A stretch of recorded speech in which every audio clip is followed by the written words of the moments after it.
नमस्कार मित्रांनो, माझे नाव हेमंत विठ्ठलराव चुनारकर, पेशा अभियांत्रिकी विद्यार्थी, राहणार बोरीमहाल, तालुका कळंब, जिल्हा यवतमाळ। या जुगाडाचे नाव आहे मायक्रो ट्रॅक्टर। या जुगाड बनवण्यासाठी आलेला खर्च तो आहे 20,000 रुपये।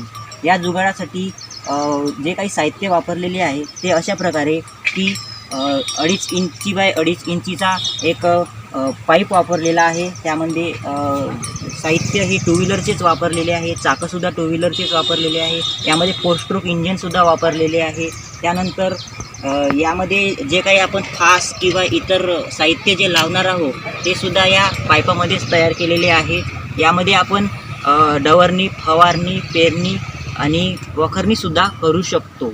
ही यंत्र बनवण्यासाठी कल्पना तेव्हा सुचली जेव्हा माझ्याकडे बैलजोडी नव्हती व असे वाटायचे की आपल्याकडे सुद्धा बैलजोडी असावी, पण बैलजोडीचा खर्च हा खूप जास्त असल्याने मला तेव्हा परवडत नव्हते। तर मी भाड्यानेच माझे शेत डवरणी, वखरणी, पेरणी करून घेत होतो। त्यानंतर तेव्हा वाटायचे की आपल्याकडे सुद्धा काहीतरी जुगाड असावे जे आपल्या मर्जीप्रमाणे व आपल्या वेळेत काम करेल। त्यानंतर हे मी व माझ्या वडिलांनी यंत्र यावर्षी कोरोनाच्या काळामध्ये तयार केलेले आहे।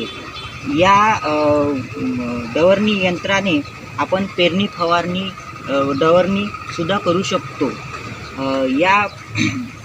हे यंत्र असे बनवण्यात आले आहे की पहिले चेसिस बनवली, त्यानंतर 1 इंची रॉडामध्ये हे शाफ्ट बनवले, त्यानंतर त्यामध्ये चाकं माउंट केलेले आहे आणि या यंत्राला आपण पेरणीसाठी वापरतो तेव्हा इथे टप वापरण्यात येतो आणि अशा प्रकारे हे यंत्र तयार करण्यात आलेले आहे। धन्यवाद।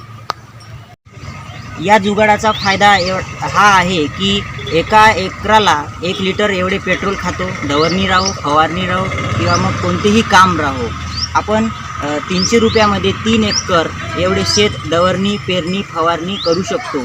सोबतच याची वेळेची बचत आणि पैशाची बचतसुद्धा होते। धन्यवाद।